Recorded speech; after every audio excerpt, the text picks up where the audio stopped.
So, welcome to this promotion campaign for the film Bampire. And here we have two people involved in it who are, if you introduce yourselves. I am Malachite Sakuya, co-creator, actor, and producer of Bampire.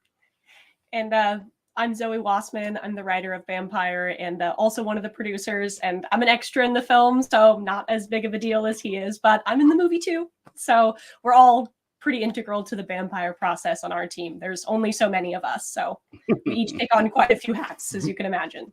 That's nice, isn't it? Oh, advertising already. Just a sneak peek of what's on Indiegogo. Is that one of the perks, one of those hats? Not yet. So actually this hat up here, our flat brim, is on there, and it's very similar to the one that the cast and crew were given on set. So it is like a kind of extra special gift to show just like our thank yous for supporting us this early on in the process. And then this beanie is one that we may or may not announce in the next few weeks. So you'll just have to come back and see. I wonder what it'll be.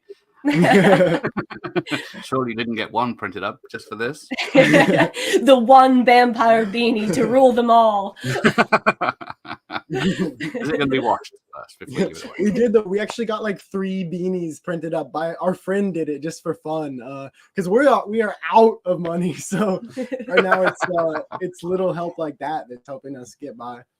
Well, let's hope we can help as well. Yeah. So where are you at? Stage-wise. So we're in Eugene, Oregon, on the West Coast, USA. Right. And oddly enough, we're like maybe a couple hour flight from LA. But no films happen here. This is it's a really great community for like local art, but a lot of like physical art and music and live art happens in Eugene. Pretty much there's no film industry here at all, and pretty much no like paid narrative work. So we're looking to change that. Ultimately, Bampire is one of the bigger projects that has ever come from Eugene. I mean, Animal House came out in the 1980s. Everyone's kind of heard of that one.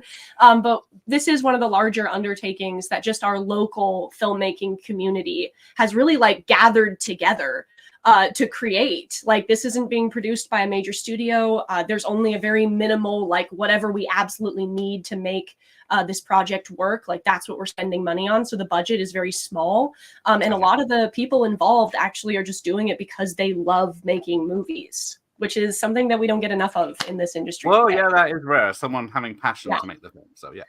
It's a lot of work to put into a passion project for sure. And it's like the most expensive hobby that you could ever have. So we're looking to kind of take those people who really were just incredible professionals on our movie. Like, they really do deserve to have more opportunity brought to our community. And this is just one example of what they really could achieve if given that, tasty piece of meat to tear apart. They could really, really achieve some pretty crazy cool things is what we're finding out. Nice. Well, let's have a look at the website. So here we go. Now, what's this first picture we see of ladies in a hot It's steamy, I know. That's just one of the images from the first scene of Bampire, actually. So there are a couple people that actually are really well known locally. Sarah Blythe and China Ray Shirts are the 2 actresses, both of whom, funnily enough, are kind of like our local scream queens, one in Eugene and one in Portland. So for us, we like really brought in some like well-known local talent for our area to start our movie. Nice. Yeah, that's very nice of you. They did us a favor is how we feel. They did so amazing. Gosh, we just are so fortunate to have those 2 actresses involved. Yeah, I've got the video there, but it's about 5 minutes, and we'll have to twiddle our thumbs while it plays. Later on. Yeah, you guys can check it out if you want to go to the Indiegogo, but it's really just us spilling our hearts about the project. That's mostly what that video is. There's a lot of love in the room, so I'll put it in the chat. Thank you. Awesome. That's perfect. Also, this is totally accessible at www.bampiremovie.com. So if you need like that short link, that's how you get there on your personal devices. Also, Facebook, was it Instagram? Was it anywhere else? That's all we have going right now. We're actually expanding we're going to make a TikTok. That's our next goal, to try to reach the youths. But Hang on, aren't you the youths? Yeah. We're the like top end of the youths, I guess. Yeah, we're just kind of hermits who live in a basement. So, but we've been running. Best kind of hermit there is. We've been running like everything we can, and now that we have enough workout and are getting better and better at social media, I think we can take on the TikTok, and so we're going to keep expanding in every way possible. Right. But yeah, we are Bampire Movie on Instagram, Bampire on Facebook. Right. So you're going to be doing some sort of dance that can be copied in the film and memed and parodied and as of right now, that is we are planning to do that.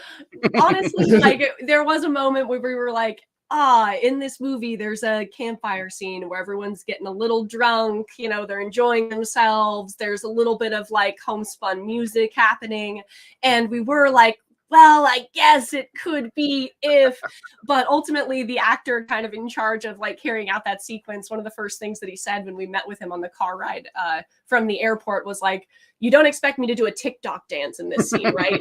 And we were like, I guess not, no. So ultimately, like, it was a thought, but in reality, like that moment is supposed to be like so organic that we also didn't want to like torture it. There's torturing later.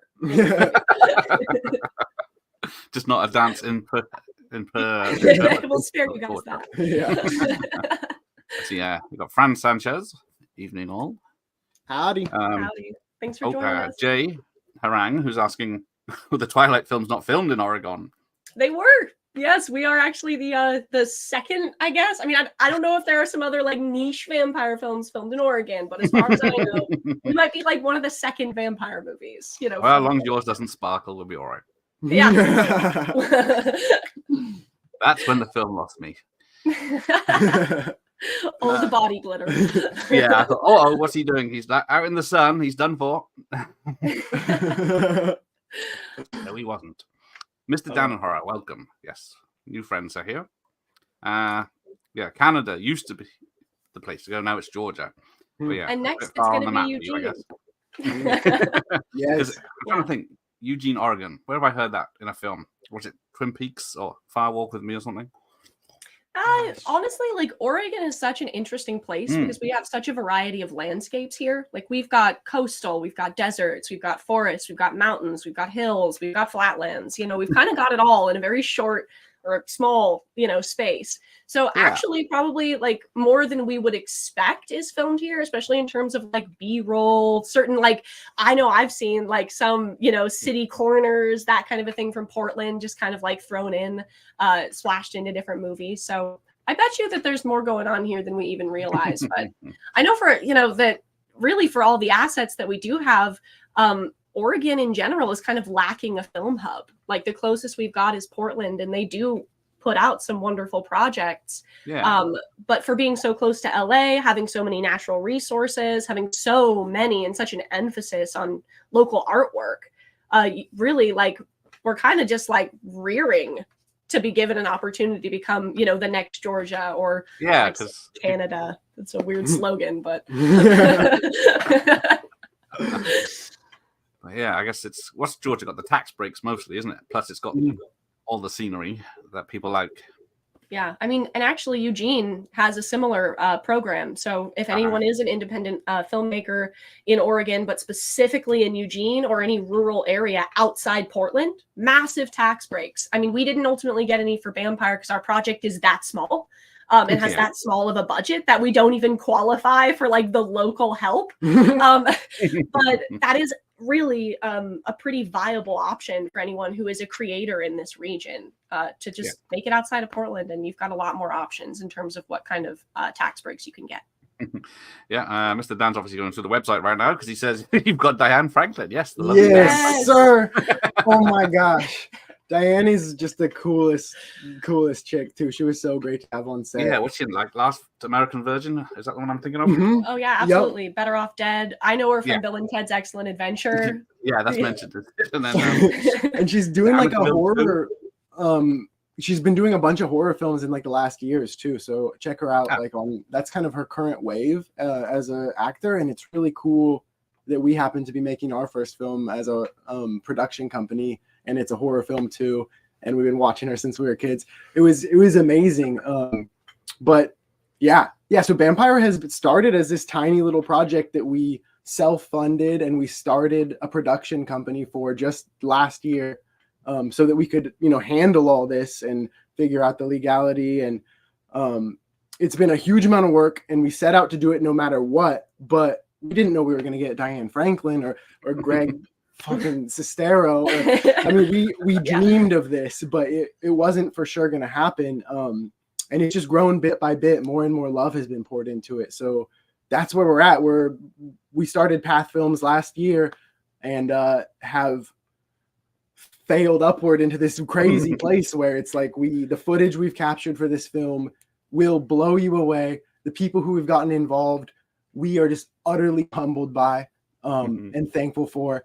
And we're a weird little project. It's crazy that we made this thing, out of our own pockets and for a budget that's from the 70s or the 80s, And but yeah, this is what we turned it into. And being part of Eugene is a big part of how that helped, because people around here are just rearing to go. There's not a lot of films made. So like just yesterday we were out giving out flyers, and it's like every local business you go into is so excited that a horror film was made here. They're so ready to put up your poster, and like whoever's working there follows you right away. And it's like that environment is really magical and really, really part of what's made us able to capture that kind of wave. And the other half is that we've got this viral marketing component of like, we're Bambi. Not like that. So in reality, just to touch on the Bambi note, because it's a pretty big part of our marketing right now.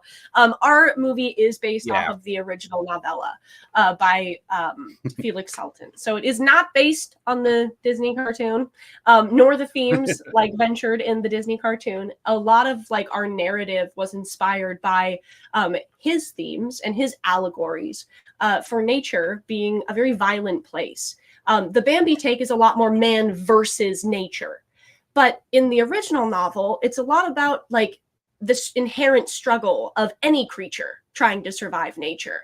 And one thing that we touch on in Bampire is that dissonance, that separation that we've really continued to push forward in mankind from nature, and how when you've been raised with that separation, or that just not being so closely affected by nature as you would be, if you were living out in it every single day.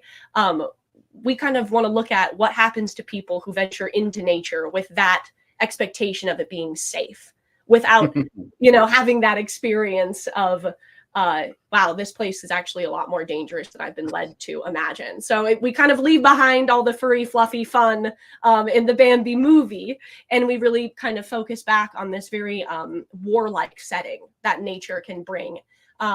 And our cast just really plays into that beautifully as our innocent and lovely victims who commit numerous petty crimes against nature, and our hall monitor that is some crazy beastioid that is part vampire, and then also takes on some just general shapeshifter lore in addition to being a vampire, if you will. So you're trying to put people off coming to Oregon. Yeah. Yeah, there are vampires in the woods here. Yeah, we're basically hostile, but just for our local. Yeah. Put me off going on trips. That one did. So yeah. Oh yeah, I was like, I am a dumb young guy. Guess I can't travel. My uncle told me, because I was a big traveler, right out of high school, I traveled for several years, and he was like, "Don't watch this one till you're back." You can watch Taken, but don't watch the Hostel. Yeah, because we'll come and get you.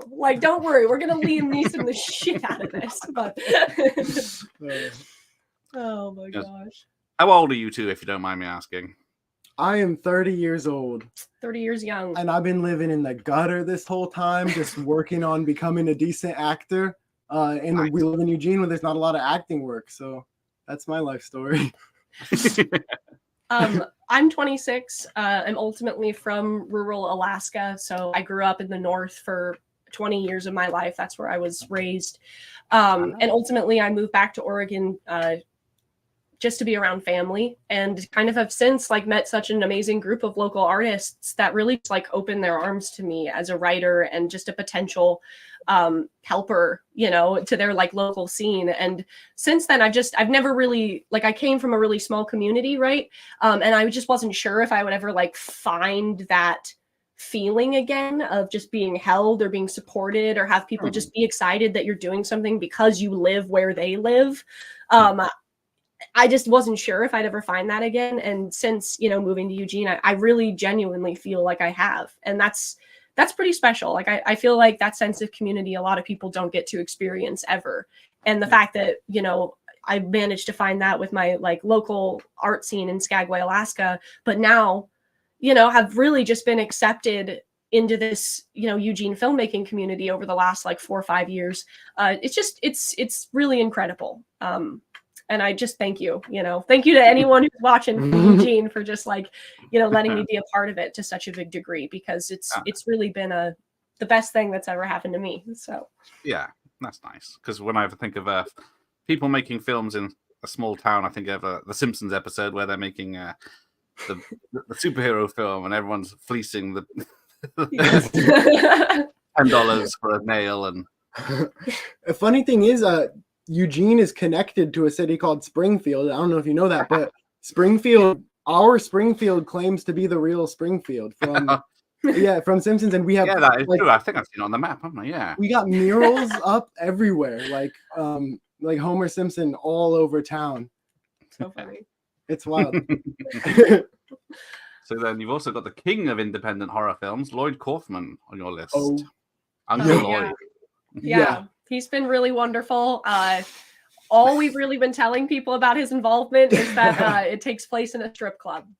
So look forward to it, guys. And we've also, you know, we've got the Prince too, Greg Sestero, you know, from The Room, wrote The Disaster Artist, the book, made The Disaster Artist, the movie. I mean, he's been through the ringer when it comes to independent filmmaking. So we feel like we've got, you know, between him, Diane, Lloyd, we've got these just such big names from those like iconic, you know, independent movies from like the 90s and the 80s.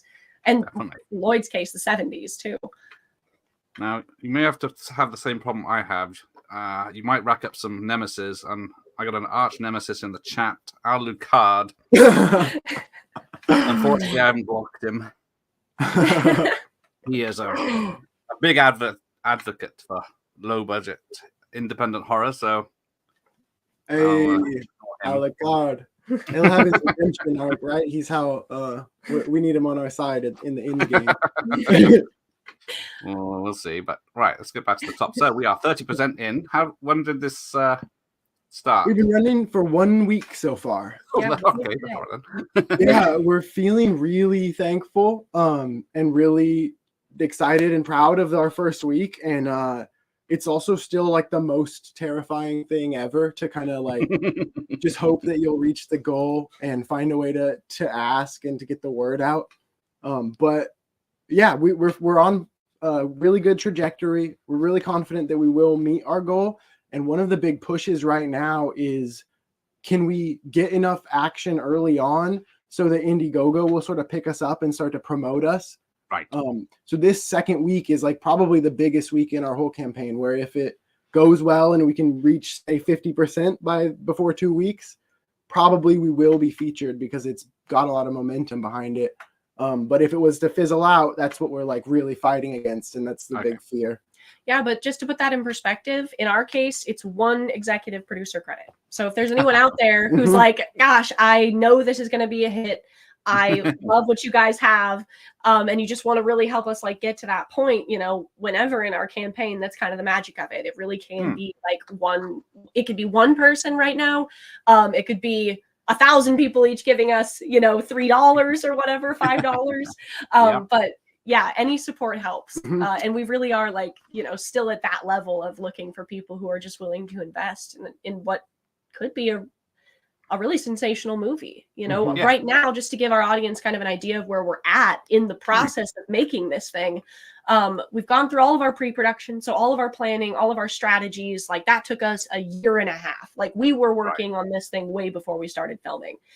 Filming, we've completed 98% of. So, I mean, all we have left are like a select handful of pickups, that kind of a thing, B-roll, transitions. So we've done all of our most intense shooting, but post-production, editing, music scores, color grades, all these things, they're easily 50% of the remaining work. I mean, it's 50% of our total work that we have left is what I'm trying to say.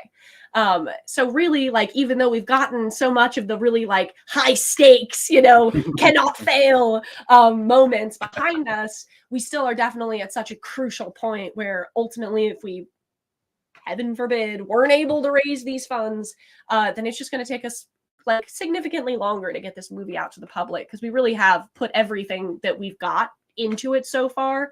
And just so that we can show you guys, hey, we're worth our salt. Like, we're asking you to invest in something that's really like gonna be cool and is already something pretty special. Nice. So let's have a look. So the early bird package is the top one there. Let's move that up so you can see it. What's in that? That has sort of all of our physical tiers combined. And the really cool thing about it is it also comes with a unique one-of-a-kind Polaroid that was taken on set during the filming of Bampire. So we have, you know, a certain amount of those, and we'll be taking like the best 50 and sending them all out as like a timeless, unique reminder of how crazy this thing was. Nice. Yeah, I'm very excited about that one. So there we go. And then, what's this? This is Thank you. exciting. Huh? This is like a digital. It's a thank you package that has, I believe, some access to some of our BTS, and so you can kind of feel included as like see the whole event. And you'll get a post where we directly thank you. And it is. That's what it is. Yeah. I don't know what else to say. It's for the folks who only have the $10, you know, to put our way. And ultimately, like, we wanted everyone who donated anything to be able to like afford a little, you know, a little shout out, a little thank you, something that you can share on your page, like that kind of a thing. Cool. And the thing is, right now, it's like getting our backer count up is super helpful too. So donating literally $1 is going to mean a whole lot to us as well. Nice. Okay, then we got a digital copy of the film. Yeah, this one's really exciting. This is actually how, like, any tier from this point on will come with this link. But it's a way that you can watch Bampire before it's released. As one of our backers, our supporters, our investors, if you will, we want to show you guys, you know, the product before we end up selling it to like maybe a streaming service that you don't have or whatever. I mean, ultimately, we'd like to actually retain ownership of this project. Like, that's our number one goal. So this is the way that we could, you know, show you Bampire before we have to go through the painstaking and expensive process of self-releasing even. This is that first look, and it's going to come before anyone else gets to see the movie. So we're still figuring out how we're going to like make that come to life, whether it's going to be a few different dates that we have like a digital room that you can go in and watch the movie, or if it's going to be a link that it, you know, lasts a month. We're still workshopping how to provide it. But it's something that's offered on a lot of campaigns, and there's lots of different routes that we could take. But that's the essence, is that you get to actually watch Bampire for the 23 euros. 23. That's a pound. British pound. Thank you. 23 pounds and or $29 that you guys donate to our campaign. Nice. Because are you doing any premiere anywhere, or Eugene or anywhere? Definitely. We have some connections with like local theaters, so no matter what, we'll be able to have a local premiere of some sort. And what the biggest version of it is, we're not quite sure yet, but that's at the minimum for sure. We'll be able to release it here. Cool. Yeah, we would love to do a theatrical release. You know, we really feel like that's something that is just really not an option for a lot of independent filmmakers, and yet it's such a quintessential part of our childhoods that it's just a part of like movie making culture that's getting a little bit lost. So that would be the real dream is a theatrical release and some DVDs with rolling menus that you could watch like 30 times before you hit play on your movie. You know, we want to bring back some of those parts of the culture that we really feel like are lost, and especially for indie filmmakers really aren't even a possibility right now. So that's a good part of like, if we can exceed our goal, we've got lots of things on that list, but one of them is, hey, you know, what if we could just provide this to you guys as Path Films and Pop Motion Pictures, and just give you guys, you know, a product, you know, right from our back pocket to you, you know, instead of having to go through all of these other hoops that most people will have to jump through. Yeah, that's nice. Is it the same with the Blu-ray? It would just be mail order, or will it be in some shops? Yeah, well, for our Indiegogo, it's going to be mailed to you. So that is like a physical, like keep forever, Viva La Media Blu-ray of Bampire. And it also, like I said, comes with that link and a thank you and all of the other gifts that come before. Yes, there's a lot of Blu-ray fans in my subgroup. We got Blu-ray stickers, Pogs. We got Pogs. We got Pogs. Yes. We're so stoked about the Pogs. Seriously. We're gonna have to actually like hand make them all though. So right. A bit labor intensive. But we're willing. Got nothing better to do, obviously. Yes, and we got stickers. Yeah, I think you said that. Yeah, what else do we have going on besides releasing this thing? So the old t-shirts, of course. Yes. Gotta. Yeah. I'd get the one showing off my midriff, yeah. Brave. Oh yeah, there you go. Pogs, you won the crowd over already. Yes. Yeah, I'm a big tabletop gamer, so is Malachite. So I'm like, man, if I can play D&D as the cast of Bampire, I'm gonna do it. Yeah, it's my goal. I'm big into trading cards too, and I think it'd be really cool to do like some ultra rare versions and stuff that are like only a few get given out, that kind of a thing. Yeah. So yeah, plenty of those collectors out there. Yeah. Oh yeah, let's see. Pogs, a great idea. I'm stealing that idea. Fish. Yeah, one of our associate producers, Jake Ford, actually came up with the idea for the Pogs, and all of us were like, "Of course, it's the 90s." Well, yeah, I forgot to mention. Yeah, as it's been on the screen the whole time, it's 1997 in the film. Pogs. Yes. No, was it VHS? Yeah, that was a real challenge. Like, we decided to do this thing as an era appropriate film. So, you know, doing it at a low budget, that had a ton of its own challenges that it brought. But our amazing director, Taylor Morton, is actually like a 90s fanatic. Like, most of his documentaries are about, well, a blockbuster. You know, his prime time documentary is about the last blockbuster. But he's also done several about ska music, and yeah, just like some of the things that are just so nostalgic.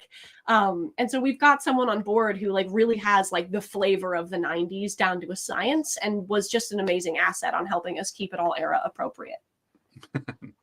You know, being the children that we are. Yeah, Al's watching the video as well. Spark your goat. Spark that goat. Yeah. Spark go. Watch the video at the top. So. Yeah. Oh my god. Yeah, it was really cool to do it as a 90s piece because we got to include like obviously a real in movie VHS cam. And then there's some like found footage elements where we cut to showing you the image of that.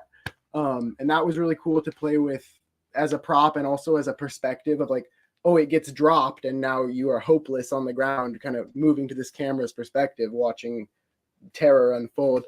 And also, though, we got to get like a Walkman and then still like cassette tapes in like the old shitty car. It's like still rocking the cassette tapes for one of the characters. And just play with like this era where media was in such a transition and we didn't really know what was going to come up on top. And like there's a payphone in it, which was reminiscent. Like I used to use payphones as a kid, but I forgot about them already. Like, I had to work in one now. You're in. Wow. Yeah. So yeah, there you go. $1,000. You can be an associate producer. Yeah, to me, those are actually some of the most exciting tiers. Are the producer tiers, because you get all the physical gifts that we have to offer. But also, this is, something that really could turn into a pretty great project to have your name on. And a lot of us are feeling really inspired at how the fire is just caught on its own. And we've been able to get like a certain gravity around this project and, pull people into its orbit. Like some of our celebrities are a great example of that, who we obviously found with the help of Taylor, but who were really just also invested in this crazy story and independent filmmaking. So to be, an associate producer or an executive producer, if you need that credit on your IMDb, like this is a great project for that. I would highly recommend anyone who's out there just shopping around for your next opportunity to give our page a look. Yeah. Yeah. For real, because we're a tiny team right now, and it's like literally means it'd be one of the biggest shows of support that we've ever even been given in our life. Like to an associate producer or an executive producer role, it's like you're gonna get an email from us and you're gonna get a little sneak peek of stuff we haven't released to anyone, and you're gonna get just like instant connections and like best friends out of it too. So instant best friends guaranteed. we're that small and that grassroots that's where we're at right now, and that kind of help really. Not only could it look great on your IMDb and turn it, Bampire is at this weird place where it's at the tip of a knife. Our quest could succeed or it could fail, but if it succeeds, it could go into this place where like it's a viral sensation. Like Diane heard us on the radio, some radio station we didn't even reach out to yesterday was talking about Bampire, and so it's catching fire in that type of way. Here we go. Let's hope so. Let's go. Yeah. No, it is. None of this money is going to Uncle Lloyd at the strip joint, is it? No. He gave us his $1 bills, and that's. No, I'm just kidding. And then, there you go, $5,000 executive producer. Yes, Mhm. that's just our like big kahuna tier. Our vampiric sire is what we like to call it. So you don't have to go to the loan sharks. I'd like to keep both my kneecaps, but I'll give one up for Bampire, man. Be careful what you wish for. Now, how did you staple the fangs into that poor animal there? That is a real animal. It's a real animal. Yeah. So our like muse, as I like to call it, is the musk deer. So that's actually where like Malachite kind of came up with this first like crazy kind of liquid idea of like, what if these animals were not just fanged deer, they were vampires, and vampires can turn into like any fanged animal, not just a vampire bat.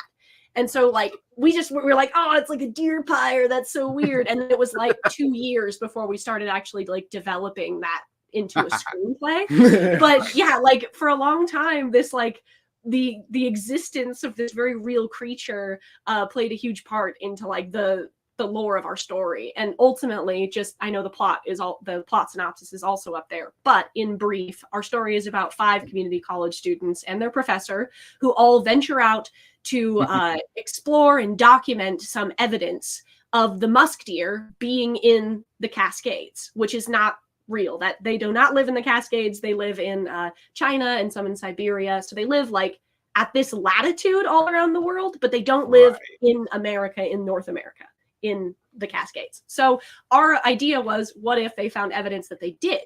And they go out to document it, and what they find is a lot more than they bargained for. Spoiler.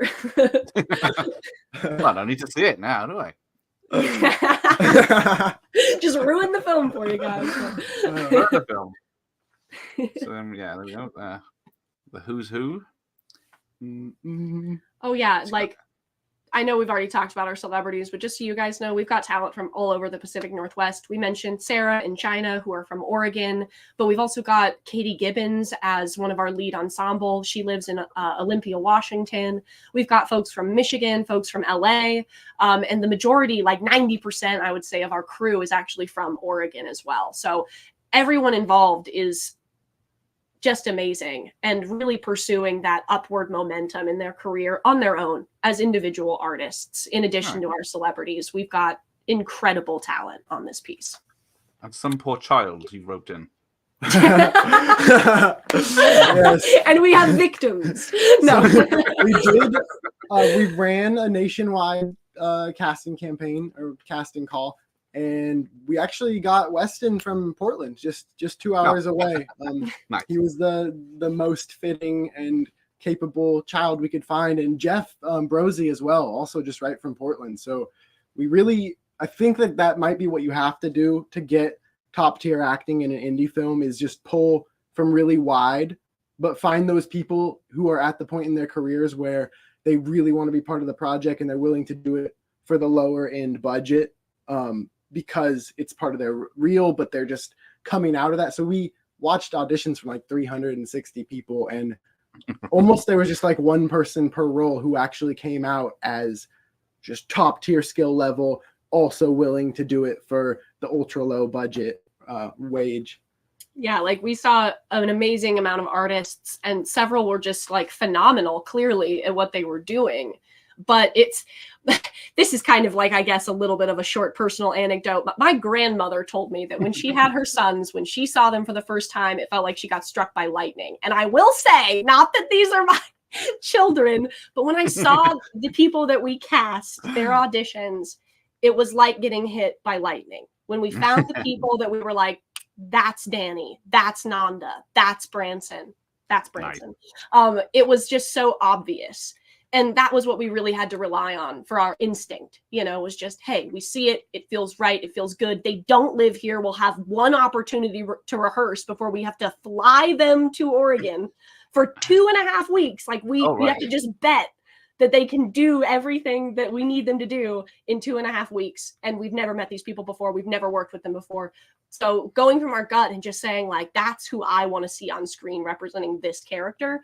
That's how we selected, like, the other very large handful of like non-celebrity talent that we have on board. Well, just to put it out there, I can cry on command.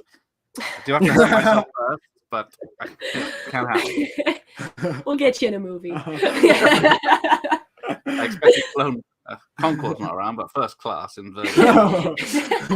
We've got the best extra you'll ever see. Cost more than the budget to get him here, but where did I get? There you go. So she's not happy. Unrated, we say. Heart-wrenching gore. Yes. Malachi is fully Literally. naked in this movie, so get excited. Yeah. A lot of red in this picture. Yes, this is like we're trying not to give too much away, but our amazing practical effects artist, Trista Kelly, took care of all of the practical gore that we could have asked for. She just came in super early on in the project, and we presented her this screenplay, and she presented us a budget, and ultimately we were like, are you like sure? Because this seems like a lot, to do as one person and in such a short like pre-production window. Even though it was 6 months, it's still like you could spend as much time as you really want on something of this scale. And she was so confident that she was just such a huge part of why we even felt like this was possible, was her coming in and saying, no, I can do that. Yeah, sure. If you need his arm to explode off and spray everyone with blood, yeah, I mean, that's fine. I can do that. Yeah, let's see. Fine, He made a full-scale bear carcass for us that was skinned. We decapitate somebody. There are puncture wounds that go through people's bodies, and you can see through the hole. People lose entire limbs. People lose hands or feet. Lots of shit happens, and she fucked it up so like good. She did such a good job. She made it gnarly as hell. But with no CGI. None. No CGI. We are when it came down to like there are a lot of animals in this movie, as you guys probably could have guessed. And there came a point where like early on we were like, well, we could go Monty Python, and do some like crazy puppets and just like throw them at people. Big gnashing teeth. So we could do that, and that's like viable to a degree, but puppets are expensive and they're time consuming to make, and it's enough animals that we definitely need more than one, and we have a monster, so we need several. And it just became kind of a nightmare, really, is how I would put it, to try to figure out. So we went back to the drawing board, and our analog 90s sensibilities said, well, why not hand-drawn animation? Why not Who Framed Roger Rabbit? But now. modern. When was the last time that we saw that happen? Especially, I mean, that's literally one of the closer ones to a horror story, I would say, even though it's a children's movie. But yeah, like we were just like, this is something that we grew up watching. This was something that people did before they had the money or the ability to do these stunts, or, you know, to have like a CGI animal really interacting with someone. This was a workaround. So I mean, we're a 90s movie, why not us? And from that point on, we started to realize, oh, this is the key to us making this crazy movie with stunts and moving vehicles and, you know, action sequences that by all rights we should not be able to pull off. This is the way that we do all of that with no sacrifices. Yeah. So it was like something that definitely came naturally through adaptation to the project, but is also now just like a key ingredient to how we've actually been able to achieve this on the budget and timeline that we've set out to achieve. Nice. Yeah. Perfect sense there. So where are we? The VHS camera there, and then we get the animation. Yes. This is like a little clip that was done by Josh Stifter. So that's the guy that we've actually already gotten on board to do the animation. He's worked for, he worked on the A24 film Tusk, which I think a lot of people have heard about because it's wacky, but it's really, I mean, I love it. So he's done horror. He does that, you know, kind of scary version of, instead of a more Disney version of like the animals that we've got in our movie. So yeah, like all of it's going to be pretty graphic, pretty horrifying. And this is a big part of our finishing costs, is actually paying for these sequences. So just so you guys know, that's a big part of like what separates us from other indie films, but mostly because it's really expensive. So a lot of people probably would do this if it wasn't so time consuming and difficult to achieve. And so we've really gone, you know, we've taken it as far as we can, but now we need help, you know, paying for some of these larger expenses, you know, even though they are a big part of our success, they're also a big part of why we need aid at this level. Yeah. Sure, because I must imagine that short clip took days. Oh yeah, yeah, like a whole weekend. So that's what we were told. So yeah. Oh dear. Fancy a burger right now. Right, who we got here? The director. Yes, Taylor is an amazing director who's done a lot of really successful documentary films. And he moved to Eugene a couple years back, and we all met as part of this local community that's been making, you know, volunteering to be part in each other's films for like the last decade and growing. So Taylor moved here, and it's kind of a big deal of like, he had the one of the top 10 Netflix documentaries in a certain year, and various, like a level of success that none of the other local artists had achieved yet. And so we just really vibed with him from off the bat, and ultimately could tell that his tone would kind of line up pretty well with Bampire, with him being such a 90s guy and being so good at finding like a sort of unifying, like viral component to some of his projects that are really what elevates it to be. Like he was the one who made it Bampire rather than Deerpire. And that is how we were able to get Bloody Disgusting to write an article about us during the first week. Like, Deerpire probably wouldn't have got that. So Taylor's just been a huge part of the creativity and the scrappiness of how to achieve this project. Yeah, nice. And we're his first narrative feature. Yeah. So that's exciting. Yeah. Was he there shouting on set saying, "Get on your fucking mark"? No, he was he was a wonderful presence to have. he's a very sweet guy. Taylor, if you're watching, please know. Sounds like he's filled with fear on set. Yeah. And just shaking in the boots. No. This looks familiar. Oh, yeah. I thought I recognized her. Yeah. Formative, yeah, there you go. Formative years in Alaska, it says, yeah. Yes. Ultimately, like, for what it's worth, that I grew up in a really harsh outdoorsy environment. And you cannot go outside in Alaska without people listing the dangers. So I think that's where a lot of the horror elements of this screenplay came from for myself. Yeah, I mean, that was, yeah, it was an intense place to grow up for sure.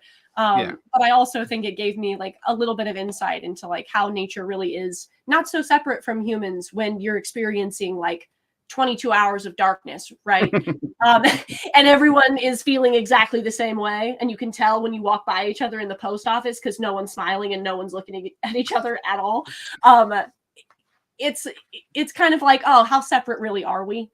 You know, aren't we all really being impacted even as much as we might try to ignore it with our happy lights and, you know, these other curative measures that we take on?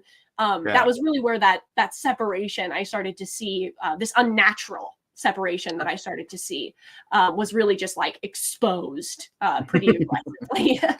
So yeah, like that's probably a really big part of where the inspiration came from for my I guess that's why America keeps Canada in between itself and Alaska.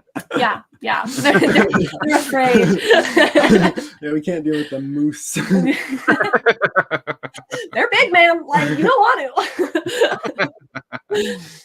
Oh my gosh. No, yes, I wouldn't. Yeah, they're big. They're scary. Yeah, bigger than a horse. People don't realize. And they got horns. Yeah, exactly. Yeah, and your polar bears. Ooh. The moose are scarier than the bears, though, man. I will say, like the bears they're like big raccoons, you know, like they'll leave you alone until they get into your trash, and then they'll never leave you alone. But the moose are like they're like mercenaries out there in the woods, just waiting for you to take a hike. You ever seen Northern Exposure, the TV show? Yeah. Oh yeah. Yeah. That was such a 24 hours over there. Yeah. It's all they play. It's like that and like all access commercials. All right, where else we going here? Oh, yeah. The TV. Yes. So this is Path Films and Pop Motion Pictures. Yes. They are my eyesight's not so good.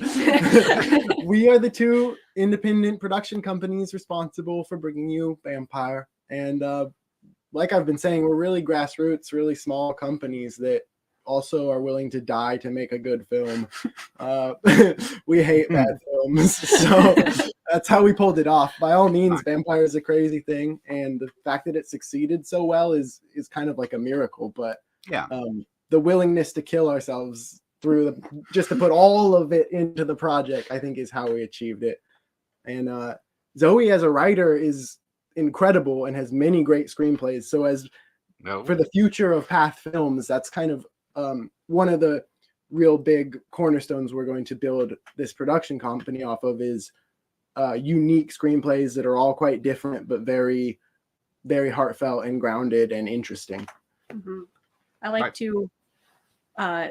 to say that we're about uncensored artwork. I think independent filmmaking, that's like what, you know, in horror filmmaking, isn't that what we all want, you know? Yeah. But especially in independent filmmaking, we don't have the same constraints than a major studio does, even though we have a lot of the more limitations, you know, and the benefits are undeniable of working with a major studio.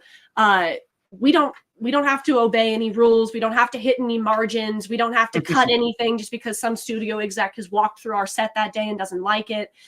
We've been really able to stay true to our vision. And personally, like as a writer, as someone who is, you know, putting her stories out there and allowing them to be told by 25 other people, right?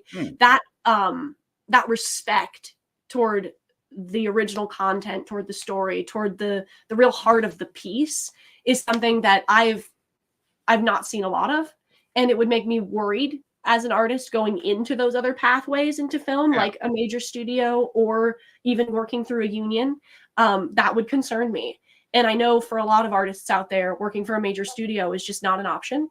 And even working for a union, not an option. You might not get accepted. And even if you do, it doesn't mean it's going to benefit your professional journey. So having projects out there that are non-union and independent, it's a whole faction of artists that are not having their needs met or really having any opportunities given to them if we don't exist.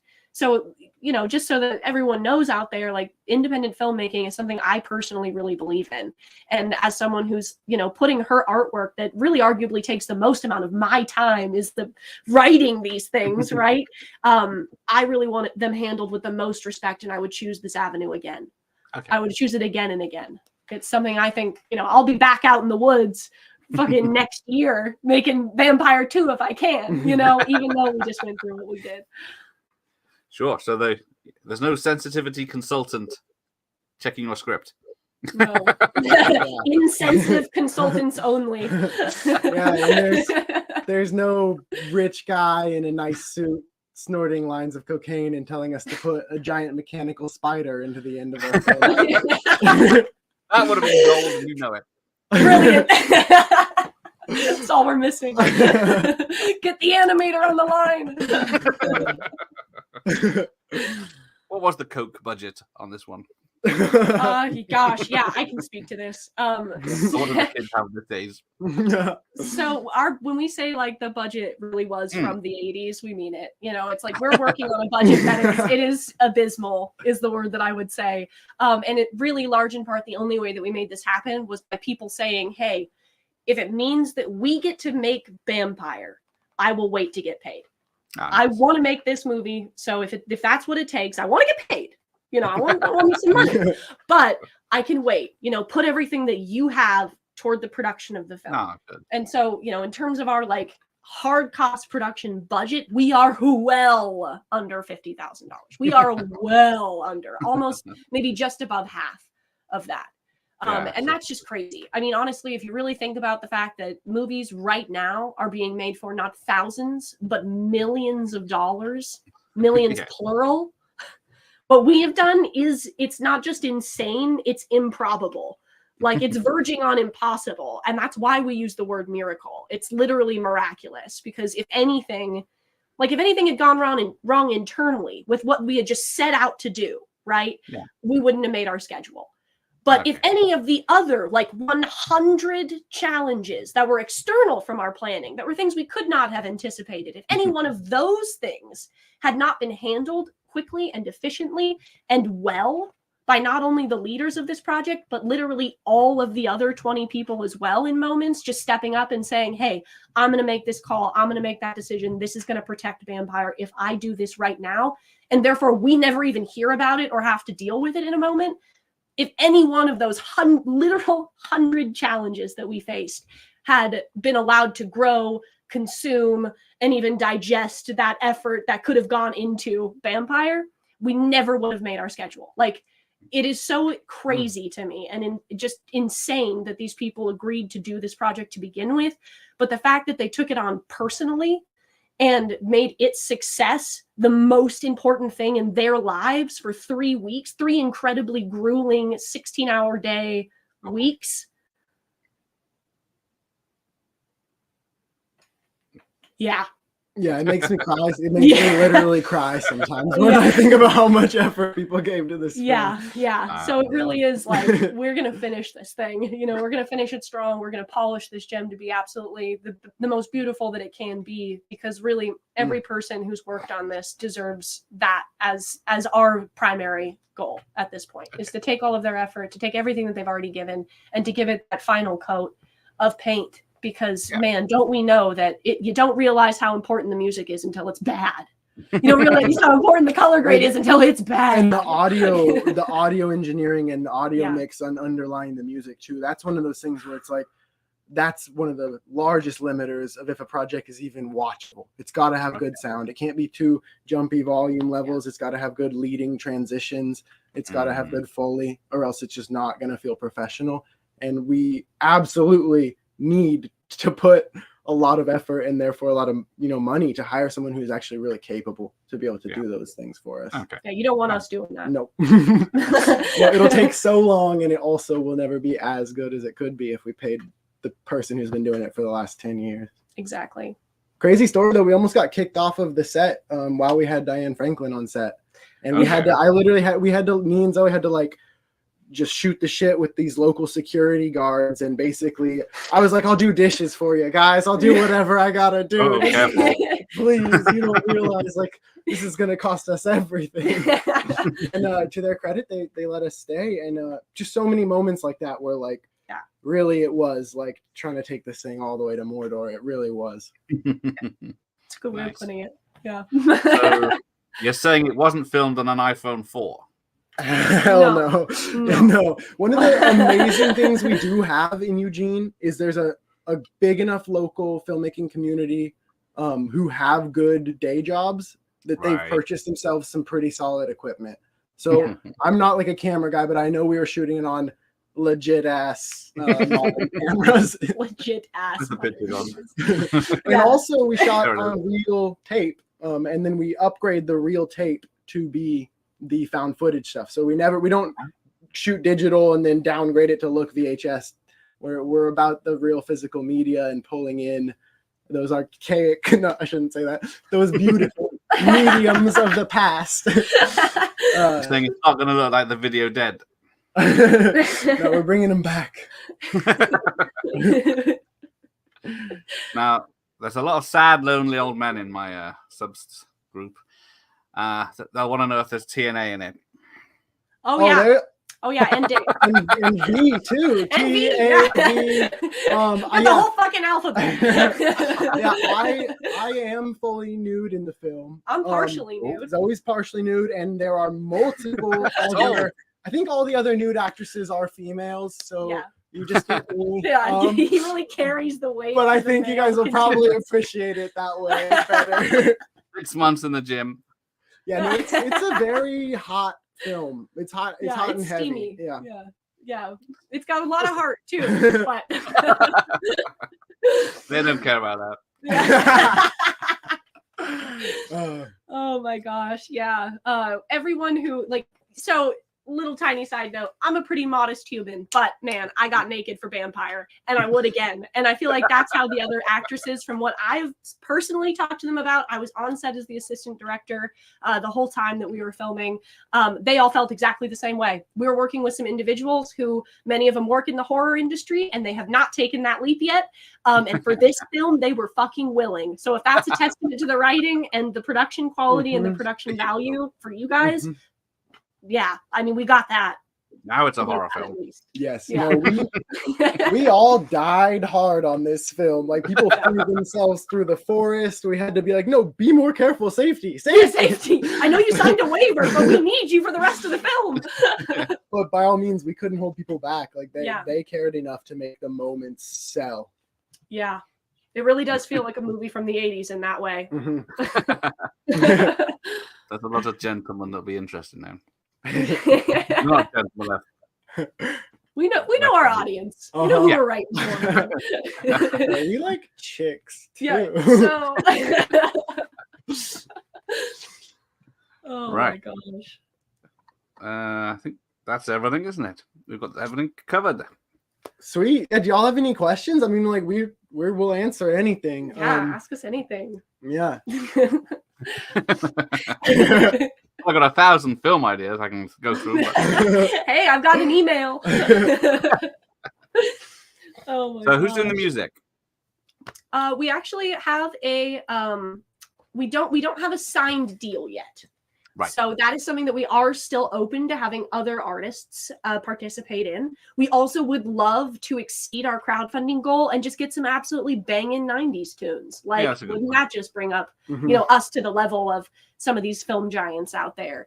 So we don't actually have like a signed composer yet, but someone who actually did come on kind of late in the game has offered to potentially take on doing our music score, and we are currently in talks with them. And so we're really excited that we've still been managing to get some interest, just from people who are seeing the quality of material that we have and are saying, hey, please, can I do your music? Nice. And that's like more than we as independent artists could ever ask for or hope for, is that people actually want to involve themselves. So, by all means, like Bampire movie at gmail.com, Bampire film. It's Bampire film. Yeah, we fucked that up. Yeah, we fucked that up a little. It. So Bampire film at gmail.com is like a great place for random inquiries, ideas, artists. Send us your portfolio. We'll look at it. And Bampire movie everywhere else. Yeah. Do not send it. Oh my gosh. But so yeah, so you got your £20,000 because it doesn't say how Okay. much it is, in, whatever that is in America. Is it 25,000? Yep. Right on. Mhm. Stupid English money. So what happens when it's 50, 60,000? Yes. Yeah. So Vegas? 25. Oh, you go. You're going to Vegas with it. Oh. No. No. No. We see it as a potentially infinite amount that we'd like to reinvest directly into Bampire, getting things like real iconic, like household names for some of our music songs. That is in its own going to cost tens of thousands of dollars or ish, you know? Yeah. And so that's one thing that is on the high end that we would love to do. But the 25,000 is simply our animator, our colorist, our sound editing and score. And that if we can get the 25,000 US is what it is, then we really feel confident that we'll be able to release the film by October this year. If we get more money, it's we can only do that by outsourcing and hiring legit professionals who can do high quality work quick. And so we really need that money to get that goal. But from there on, it's going to be investing just in ways that we will announce, but more and more into the project so that it just gets its quality elevated higher and higher. And also trying to do just fun, interactive kind of rewards that we can give out at the point where we know we've met our goal, and then we're just interacting more with our fan base at that point. Yeah. So I don't know what the Backstreet Boys are doing these days, but live at Bampire. I did hear of that recently, that people have done like live showings of their movies with like scores being played in the background. So who knows, Sam? Like, who knows when we'll try to get going for this thing? If we were to like exceed that goal and we were able to have a live premiere, we were able to have a live band play the whole score for you guys. Like, we would love to throw events like that, because again, it's not only pieces of our culture of like the movie industry that have already started to fade away and get lost, but it's a whole new beast now, with the advent of being able to film an entire movie on an iPhone. That means anyone, including 8 to like 13-year-olds, could be filming movies, which is like, that was just not an option in the past, especially not to then take it and edit it right there on the same device. I mean, the leaps and bounds that young artists are going to be able to continue making and adding, into the industry, because things have changed so much, it's really untold. And I think Bampire is actually kind of a great example of this, because even though I know things like this have been done before, something exactly like this, a horror movie with found footage and animation and practical effects and gore, that hasn't been done. From the research that I've done, that is not something that exists right now. And that mushing of media and die hard, try hard attitude, and also having all of these references, not only of modern movies that are made by independent studios and looking at what they've done in order to make their projects go, but all of these older movies that there wasn't this $1 million industry that they were trying to enter into. And so they had to find a lot of fixes that were accepted by mass media as being just freaking fine. That amalgamation of knowledge and experience, and myself coming from the generation where our literal claim to fame is how many movies we've watched, like that's what we're known for. Like, all of those things have really like been a part of what made Bampire what it is. And so I'm personally stoked to see what a movie premiere is going to look like in the future. Who's to say it isn't 20,000 people all signing on their phones to watch it at the same time, we just don't know what's coming. So yeah, like, as far as like this being just kind of like a really youthful, like up and coming new idea, that has all of this nostalgia and is being made by people who really love the craft for what it is and grew up enjoying it, watching special features, understanding more and more about the process that we're going through now. I just feel like it's something really special. I think it's something really special that I don't know what will be Bampire 2, right? I don't know what the kids are going to come up with next, if you will. But I know that for this, we've reached a lot of people just because it's unique, it's different, and it's an example of what could happen in the future. Yeah.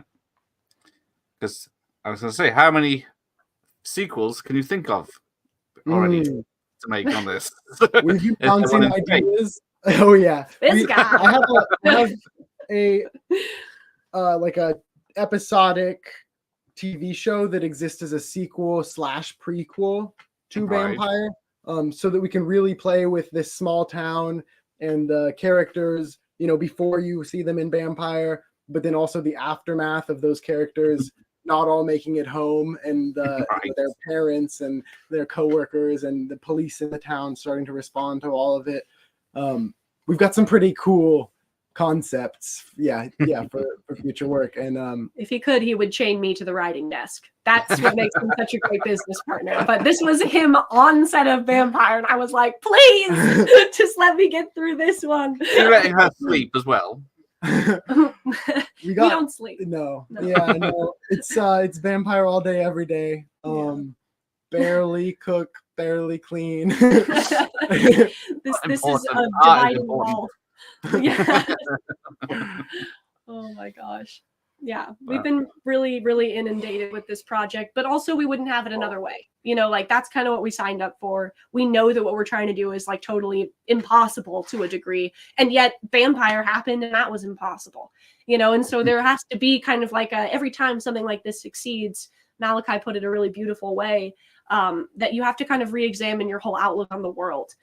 You have to kind of like let the fact that it did succeed start to inform your worldview a little more. And, you know, just the idea that there is a demand for some uncensored artwork in the world, you know, we have to believe that like maybe this piece of artwork is going to speak to those folks, and that they'll make the impossible possible for us, you know, that people will step up and say, hey, I'll watch this. I'm sure they will. Yeah, you won't regret it. Well, maybe they'll. Guaranteed. But it's not playing in the UK for some reason. There you go. There's the Pogs. I should have got to those earlier. Yes. Pretty awesome. Hats. Oh, strippers. Hey. Hey. That's the old. Can't have a film without a strip joint either. There's such a great strip sequence that Amalia filmed for us. The actor, she's a stripper named Bambi. Makes sense.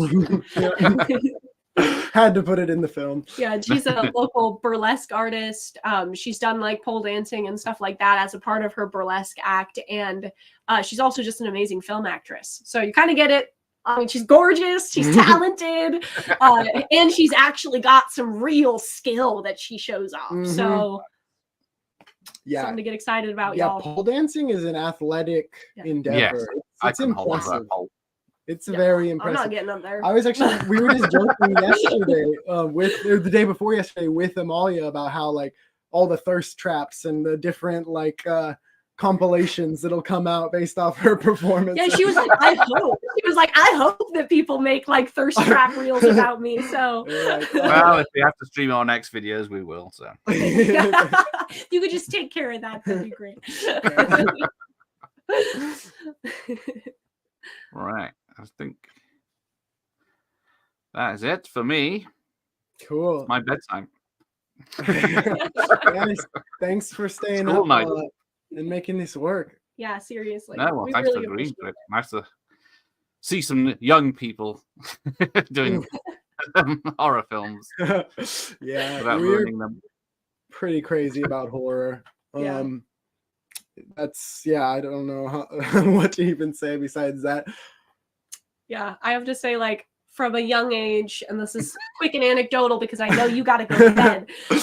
I really loved horror movies because for me, they were a rite of passage. Living in a small town, living in a place where nothing happens ever. I mean, it's nothing, you know, like the newspapers are empty. They're like interviewing random strangers just to get like a quote about Skagway.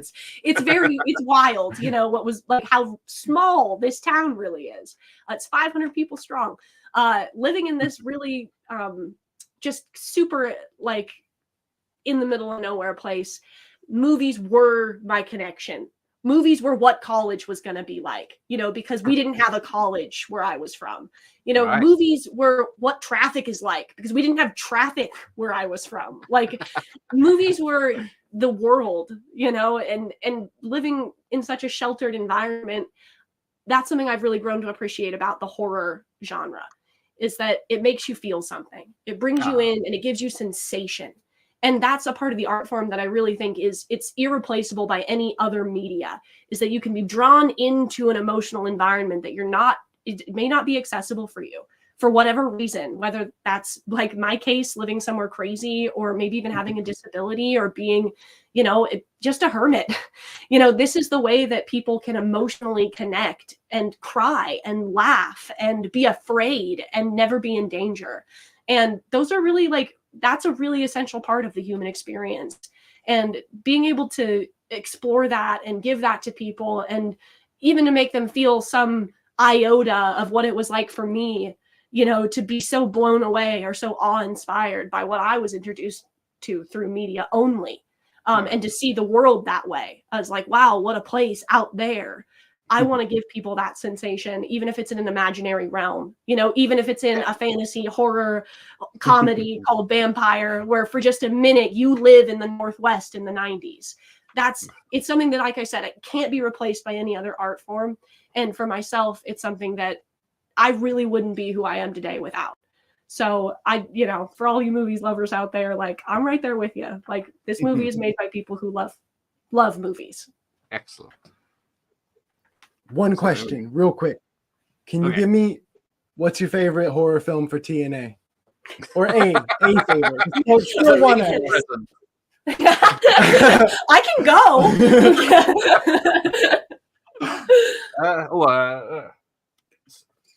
Just under your little poster here. Return of the Living Dead, maybe some trash. That was an eye-opener for me as a child. Solid. I'm going to go Halloween 2 is the one that always pops into my mind. Oh. What about you, though? Ooh, this is a good question.